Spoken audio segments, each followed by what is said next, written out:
Vamos con nuestro último cometido de este análisis que estamos haciendo para el movimiento circular, que es un poquito el más complejo que tenemos que hacer, por lo tanto les pido que estén atentos a los detalles que vamos a realizar. Tenemos que calcular la aceleración. ¿Qué es calcular la aceleración? O sea, ¿qué estoy queriendo decir con esto? Queremos tratar de expresar la aceleración en el movimiento circular en función de las variables angulares, que son nuestras vedettes del movimiento circular. O sea, nosotros vamos a estar tratando de encontrar θ de t, y nosotros queremos que, ya que encontramos θ de t, a ver si nos podemos llevar la velocidad, que ya nos la llevamos, porque fíjense que hemos demostrado que el módulo es omega por r, y vemos qué pasa con la aceleración. Ahora bien, en primer lugar, acá de vuelta he vuelto sobre este gráfico que representa nuestro movimiento circular, y nuevamente vamos a estos dos instantes que son siempre los que estamos analizando, porque ese es el intervalo en el cual vamos a observar el movimiento. Fíjense que para el instante de tiempo t la velocidad es esta, y para el instante de tiempo t más delta t la velocidad es esta. O sea que en el gráfico vemos bien claro que la velocidad cambió bastante, y fundamentalmente primero porque cambió de dirección. Ese cambio lo tenemos siempre, es insoslayable, pero también cambió de módulo. O sea que ya con nuestro conocimiento podemos empezar a darnos cuenta de que la omega en este punto es más chica que la omega en este punto. Acá aumentó omega, porque el módulo de este vector es omega por r, y como el radio se mantiene constante, el radio siempre es una constante en nuestro movimiento. Si este módulo aumentó, quiere decir que aumentó omega. O sea, el hecho de que el módulo de B de t sea omega por r, esto es algo totalmente general para el movimiento circular, y lo acabamos de demostrar. Ahora bien, nosotros queremos calcular a dt. Y nosotros sabemos que hemos definido la velocidad como el límite para delta tendiendo a cero del vector cambio de velocidad. El vector cambio de velocidad es el delta v. Y nuevamente volvemos a algo que hemos ya realizado, que es lo siguiente. Es muy difícil ver de este gráfico el delta v. Vemos que hay un cambio, pero es difícil representar ese cambio. Fíjense cómo el delta r es fácil de visualizar. Y volvemos a decir lo siguiente. El delta r es fácil de visualizar porque los dos vectores que le dan lugar, que son r de t y r de t más delta t, están aplicados en el mismo punto. Sin embargo, estos dos vectores no están aplicados en el mismo punto, y por eso nos cuesta visualizarlo. Entonces, ¿qué tenemos que hacer? Tenemos que hacer una construcción auxiliar. Una construcción auxiliar que nos permita ubicar estos dos vectores en el mismo punto. Entonces, ¿qué voy a hacer? Me voy a llevar este vector a un gráfico auxiliar, y me voy a llevar este vector al gráfico auxiliar, con la dirección y sentido que tiene, tratando de respetar la dirección y sentido que tiene. Entonces, fíjense, allá lo he preparado. Acá tenemos un punto en común. Esta es la velocidad en t y esta es la velocidad en t más delta t.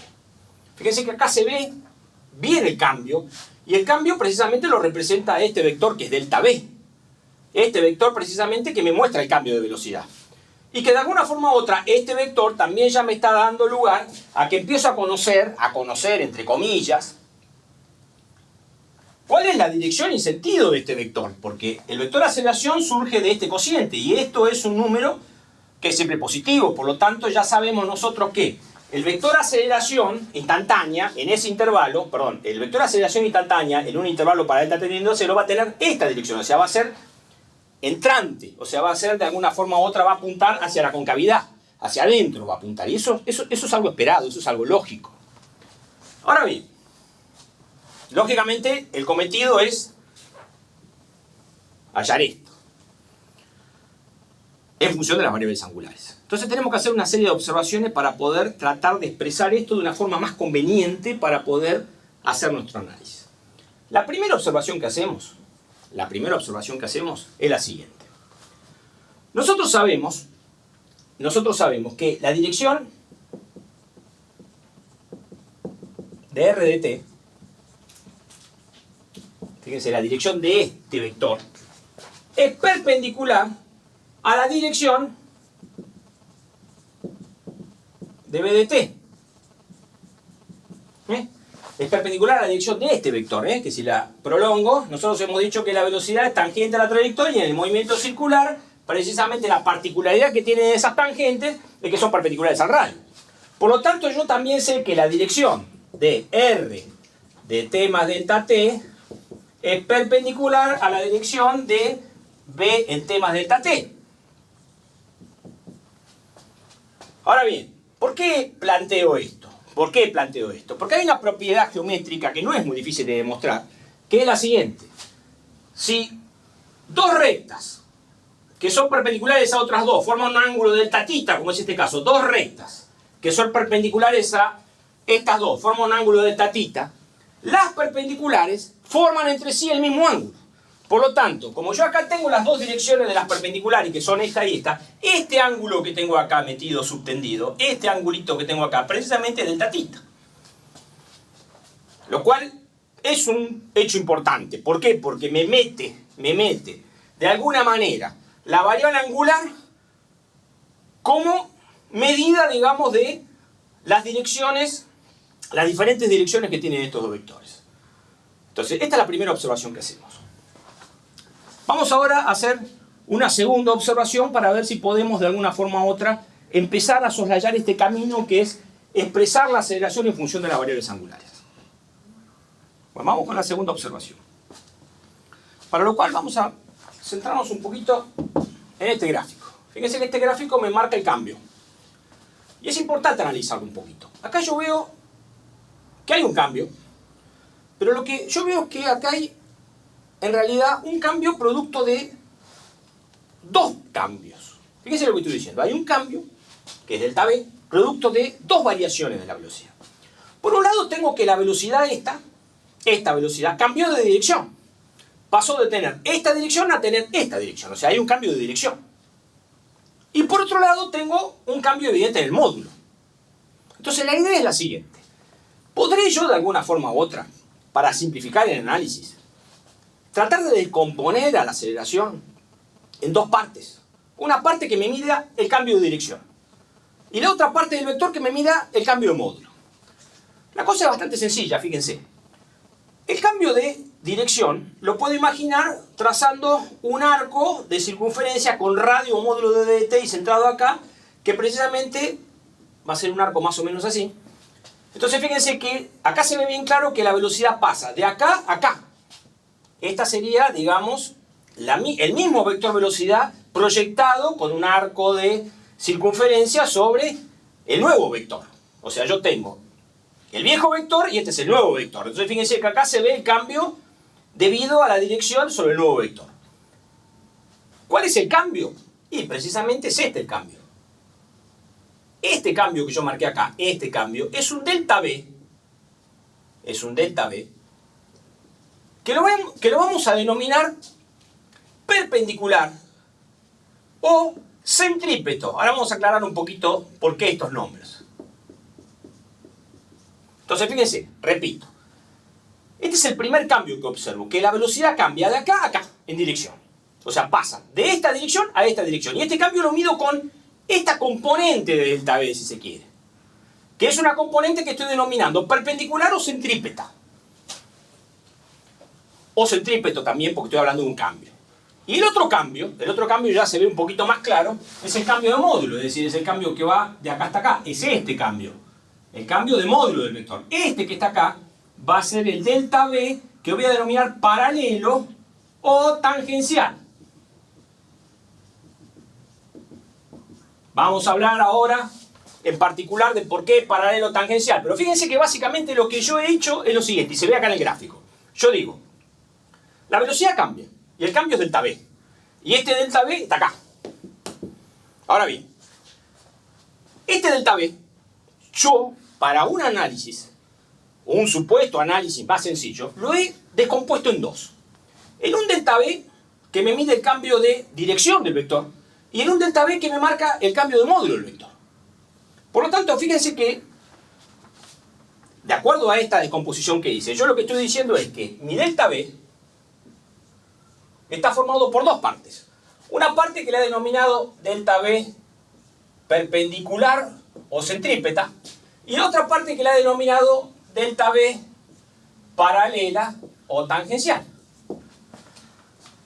Alguien me podría decir en este momento, pero Biau, te estás complicando la vida. Teníamos un solo delta v, que ya era un problema, y ahora tengo dos delta v. Bueno, lógicamente, a veces el sectorizar las cosas permite de alguna forma u otra profundizarlas, y en este caso en particular, llegar a una expresión. Por lo tanto, fíjense que si aceptamos este desarrollo que yo hice acá, ahora la aceleración, yendo a la definición, la tengo que escribir de la siguiente forma. Límite para delta t tendiendo a 0, y en vez de escribir delta b así, lo escribo con sus dos componentes. Entonces acá tengo delta b perpendicular o centrípeto, repito. Ahora vamos a ver por qué lo llamamos de esta manera. Aceptemos por lo menos que le damos este nombre, parcial, más delta b paralela o tangencial dividido delta t. Bueno, hecho esto, nosotros sabemos que esto es distributivo, entonces podemos escribir esto como la suma de dos límites. Entonces fíjense, vamos a hacer esto. Me queda entonces que la aceleración a dt, la única aceleración que hay, repito, no se pierdan esto, la única aceleración que hay, que es la que yo quiero calcular y la que yo quiero medir, que es la aceleración que hay en cualquier movimiento, en este caso particular el movimiento circular, está formada por dos límites. Un primer límite que surge de este cociente.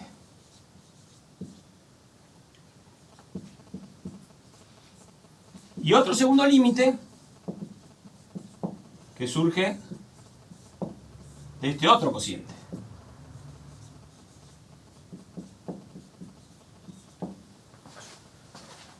Entonces fíjense cómo cada una de nuestras componentes, en las cuales hemos, si se quiere, pensado el cambio del vector velocidad, da lugar a dos términos de aceleración.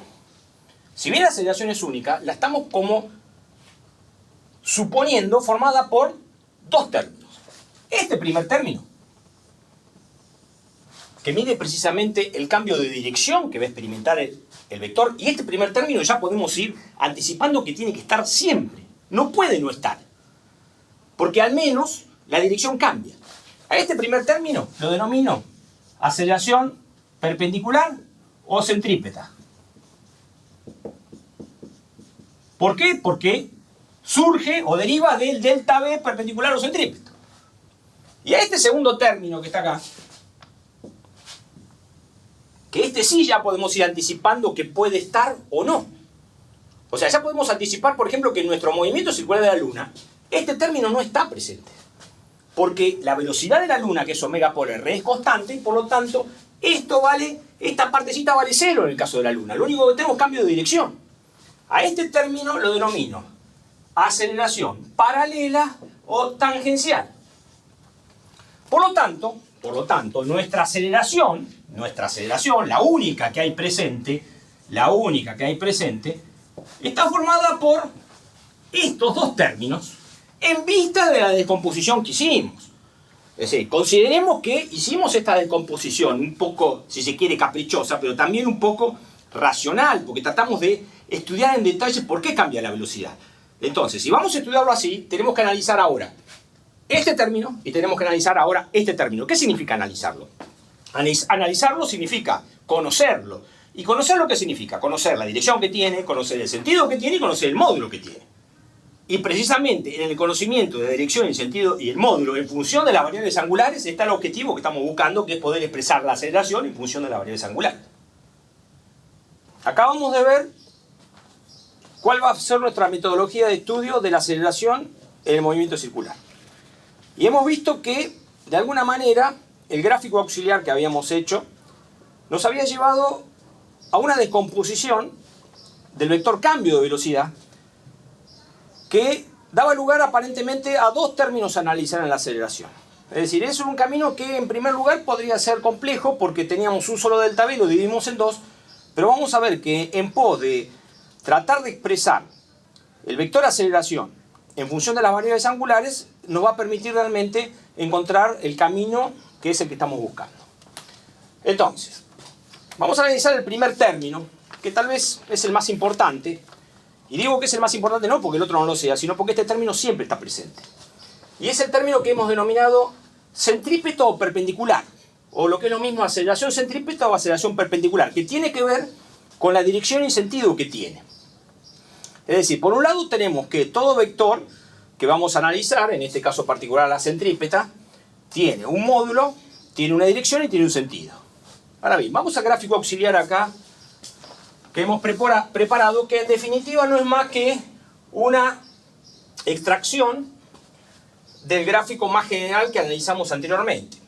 Entonces fíjense que acá lo que observamos nuevamente es lo siguiente. Tenemos por un lado la velocidad en t, y por otro lado de la velocidad en t más delta t, es decir, de la velocidad evaluada un instante posterior, hemos tomado solamente esta porción y no nos hemos fijado en el aumento del módulo del vector, sino que simplemente hemos tomado la porción que refleja el cambio de dirección y sentido del vector velocidad. Es decir, recordando lo que hicimos, en un movimiento circular la velocidad cambia, y cambia por dos motivos. Por un lado, porque cambia la dirección y sentido, y por otro lado, porque puede cambiar el módulo. En este caso estamos analizando simplemente el cambio de dirección y sentido, por eso que este vector, que si bien es más largo, hemos dibujado solamente una partecita del mismo para analizar precisamente esta componente de cambio, que es precisamente la componente que me mide cómo cambia la dirección y sentido del vector. Ahora bien, hemos dicho que a esto lo denominamos perpendicular o centrípeto, porque este vector, cuando delta tita se haga cero, cuando delta tita tienda a cero, este vector va a tender a tener la dirección del radio de la circunferencia. Es decir, por eso que apunta hacia el centro. Acá está el centro de la circunferencia que describe la partícula. Por eso que a este vector se lo denomina perpendicular o centrípeto, apunta hacia el centro. Ahora bien, conocemos la dirección y sentido. Conocemos la dirección y sentido, que es hacia el centro. Lo que nos resta conocer es el módulo de este vector. El módulo de este vector. Entonces, para conocer el módulo del vector de aceleración, lo que tenemos que hacer es tomar módulo en esta expresión. Entonces, si tomamos módulo en esta expresión, tenemos que tomar módulo en las componentes que tienen el límite adentro.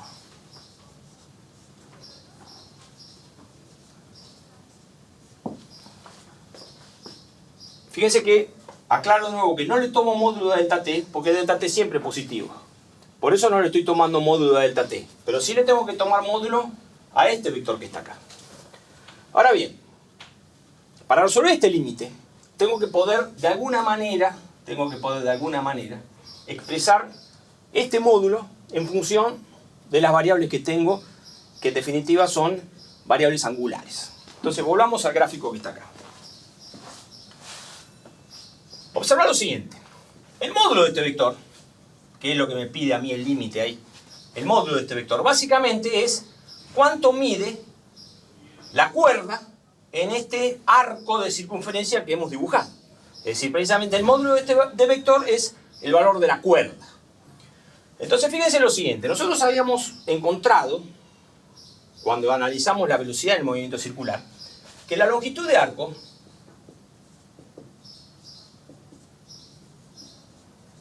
para cualquier arco de circunferencia, en este caso particular yo tengo un arco subtendido por este delta tita, está dado por el producto del radio por el ángulo.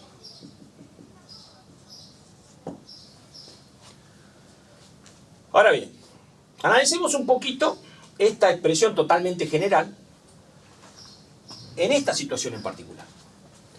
Por un lado tenemos que la longitud de arco, lógicamente, es esta porcioncita que nosotros hemos dibujado acá en rojo, que se ve bien en el dibujo. Por otro lado tenemos que el radio de este arco de circunferencia es precisamente el módulo de este vector. El módulo de este vector que es igual al módulo de este otro vector. O sea que el radio básicamente es el módulo de B de t. Es decir, el módulo de nuestro vector velocidad, que no va a cambiar porque el delta V que estoy analizando es simplemente el delta V que me va a medir el cambio de dirección y sentido, no el cambio de módulo. Y por otro lado, el ángulo que tengo subtendido, lógicamente, es el ángulo delta tita. Entonces, si yo ahora hago la siguiente aproximación, la aproximación que voy a hacer es la siguiente. Yo voy a decir que el módulo de delta V, perpendicular, este que está acá, esto que está acá, que es básicamente la cuerda, yo voy a decir que en el límite para delta tita tendiendo a cero, yo voy a decir que la cuerda es aproximadamente igual a la longitud de arco.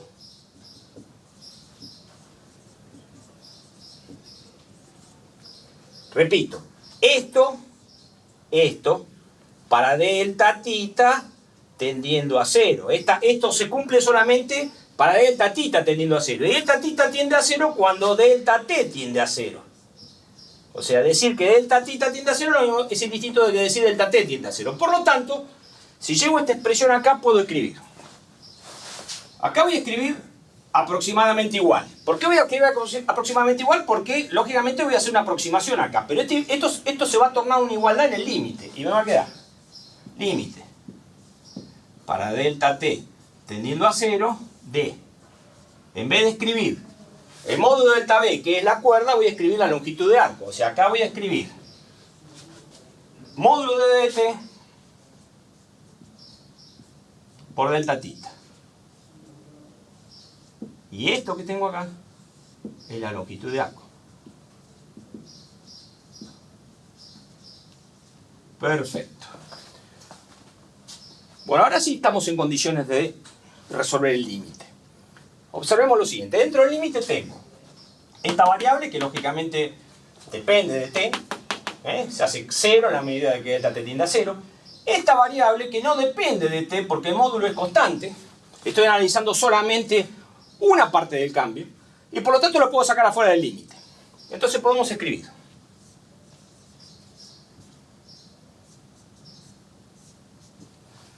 Lo voy a sacar afuera del límite del lado atrás. Después vamos a ver por qué lo dice así.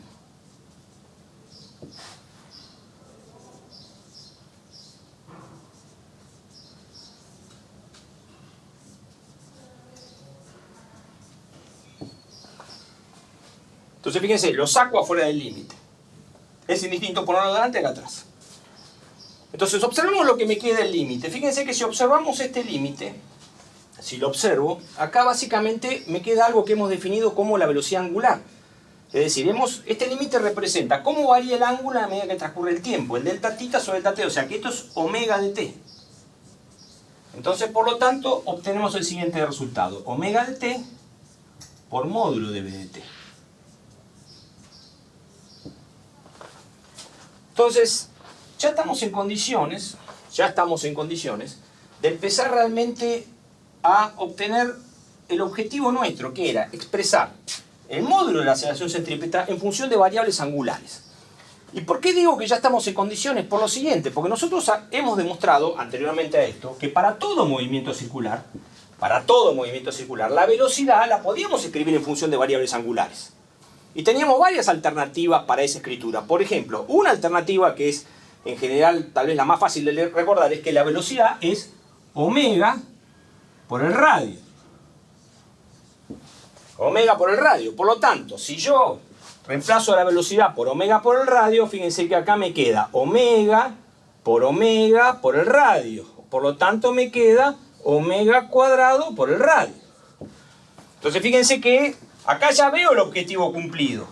Yo he logrado escribir el módulo de la aceleración centrípeta, que es uno de los términos de la aceleración, en función de variables angulares. ¿De qué variables angulares? De omega y del radio. No nos olvidemos que en coordenadas polares nuestras variables eran tita y el radio. Y omega la derivada de tita respecto al tiempo, que es lo que tengo acá. Por lo tanto, he logrado el cometido. Y tengo inclusive una expresión alternativa que es omega por b, que también la tengo acá. E inclusive tengo una tercera alternativa, si se quiere, que es, si yo reemplazo omega por b sobre r, me queda básicamente b cuadrado sobre el radio, que es una alternativa más.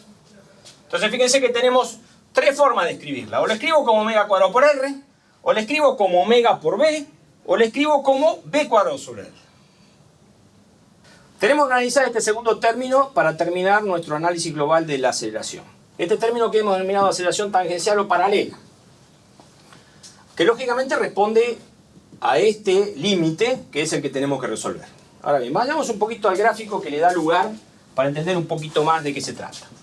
Acá en este gráfico hemos abstraído lo concerniente al término que analizamos anteriormente y nos hemos centrado simplemente en el cambio de módulo que experimenta la velocidad, porque la velocidad cambia de módulo. Entre t y t más delta t pasa de este módulo a este grandote.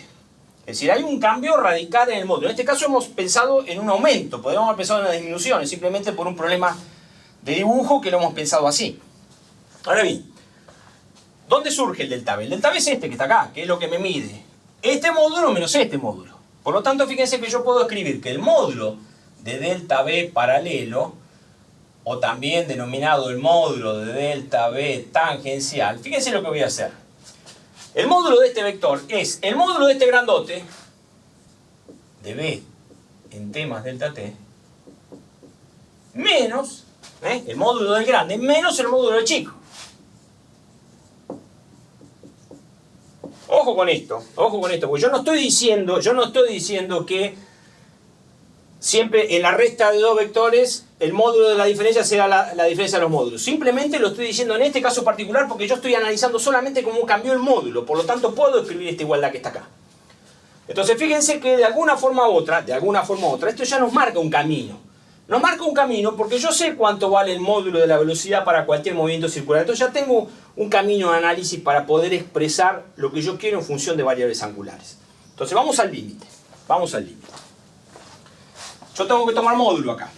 Entonces tomo módulo. Módulo de la aceleración tangencial es el límite para delta t tendiendo a 0 del módulo de delta b paralelo dividido delta t. Nuevamente, delta t no lo pongo en módulo porque es algo positivo. Entonces ahora si reemplazo esto por su igual y pongo el límite, me queda límite para delta t tendiendo a 0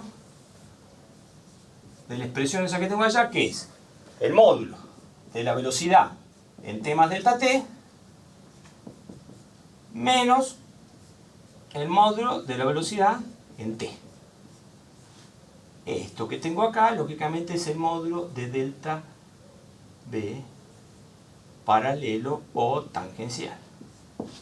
Es decir, la diferencia de los módulos de las velocidades me va a decir precisamente cuál es el módulo del vector cambio de velocidad en función de lo que cambia el módulo. Ahora bien, veamos un poquito esta expresión. Fíjense. Esto que tengo acá es una variable en t más delta t menos la misma variable en t. ¿Cuál es la variable? La variable es módulo de delta b. Por lo tanto, yo puedo decir que el módulo de delta b tangencial o paralelo es básicamente el delta de módulo de la velocidad. ¿Está claro? Es decir, yo estoy diciendo que este delta, siempre un delta significa una diferencia entre el valor final y el valor inicial. En este caso, mi operador o mi variable, ¿cuál es? Módulo de b de t. Por lo tanto, el delta de módulo de b de t es el módulo de b de t en t más delta t menos el módulo de b en t. Esto es básicamente delta de módulo de b. Por lo tanto, si esto lo llevo acá, obtengo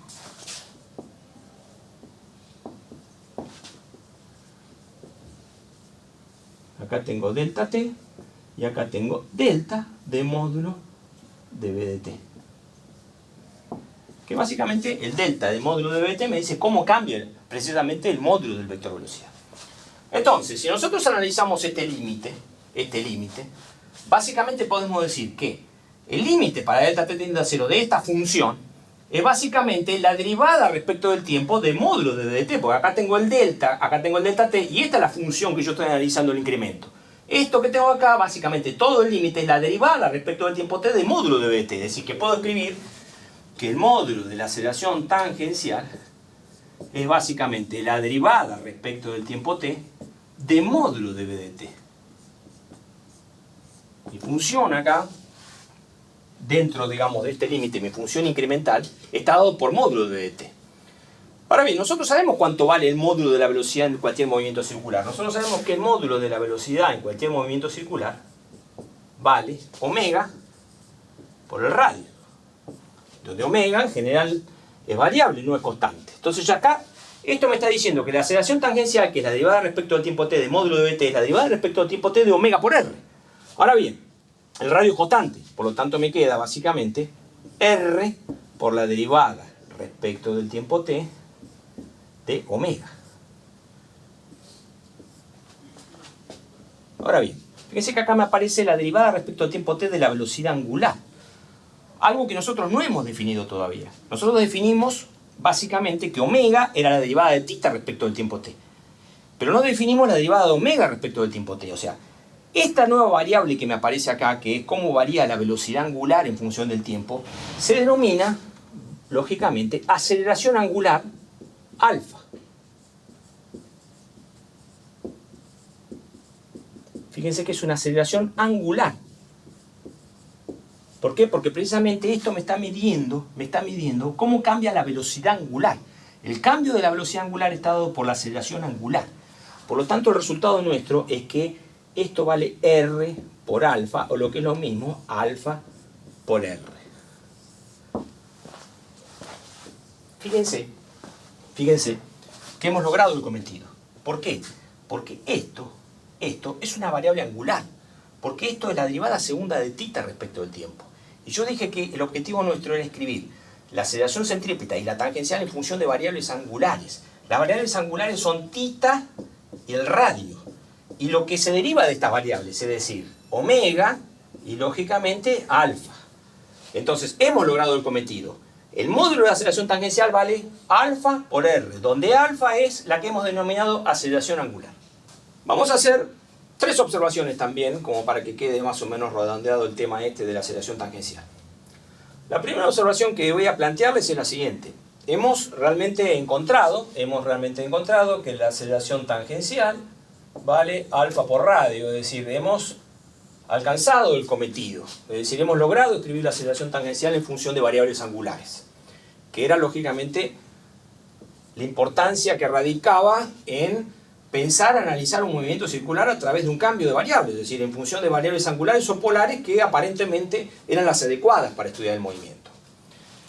La segunda observación que nosotros tenemos que hacer es que, y que también es importante, es que si alfa es igual a 0, o sea, si no hay variación angular de la aceleración, es decir, si no hay aceleración angular, es decir, no hay variación de omega, si omega no varía, si alfa vale 0, esto implica que la aceleración tangencial es igual a 0. Esto es muy importante, porque esto me muestra que esta no siempre va a estar presente. Esta puede estar o no estar. Y eso básicamente es la diferencia de la centrípeta, en donde nosotros comentamos que siempre está presente, porque el cambio de dirección y de sentido del vector velocidad es precisamente la clave de que el movimiento sea circular. Si no, nada cambia y estamos en un movimiento rectilíneo. Por lo tanto, como tercera observación, si se quiere, consecuencia de esta, que si el movimiento es circular y uniforme, implica que la aceleración tangencial es igual a 0. Es decir, este es el caso en donde nosotros nos vamos a enfrentar con esta particularidad. Por lo tanto, fíjense que esto todavía nos trae a reminiscencia esa importancia que nosotros le dimos en la historia de la ciencia del movimiento circular, que lo hacía tan simple.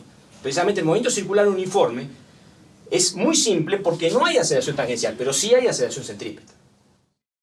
Bien, bueno, vamos a hacer una pequeña conclusión final para que a ver que quede redondeado el tema, porque a veces uno después de tanto detalle tiene miedo de que se pierda el horizonte. Entonces fíjense, acá hemos dibujado básicamente una partícula que describe un movimiento circular cualquiera, de radio r, y un instante de tiempo t. Entonces, como primer conclusión, y tal vez la más importante de todas, que en todo movimiento circular hay aceleración.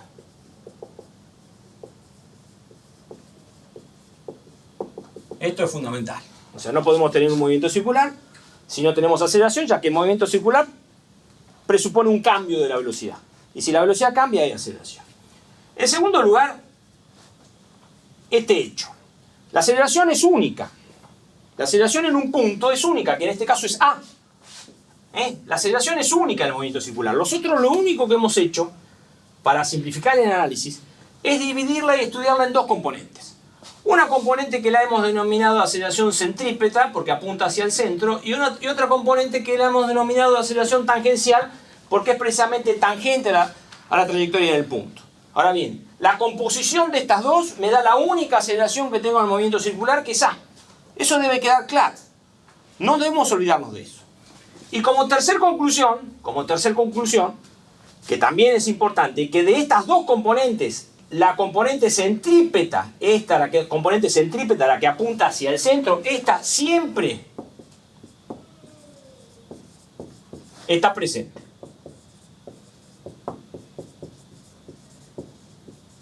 En todo movimiento circular, uniforme o no, esta componente siempre tiene que estar presente. Esta puede llegar a estar o no estar. Pero repito, no olvidemos el horizonte. La aceleración es única, es esta. Nosotros simplemente por un problema de análisis, para simplificarlo, le hemos dividido en estos dos términos.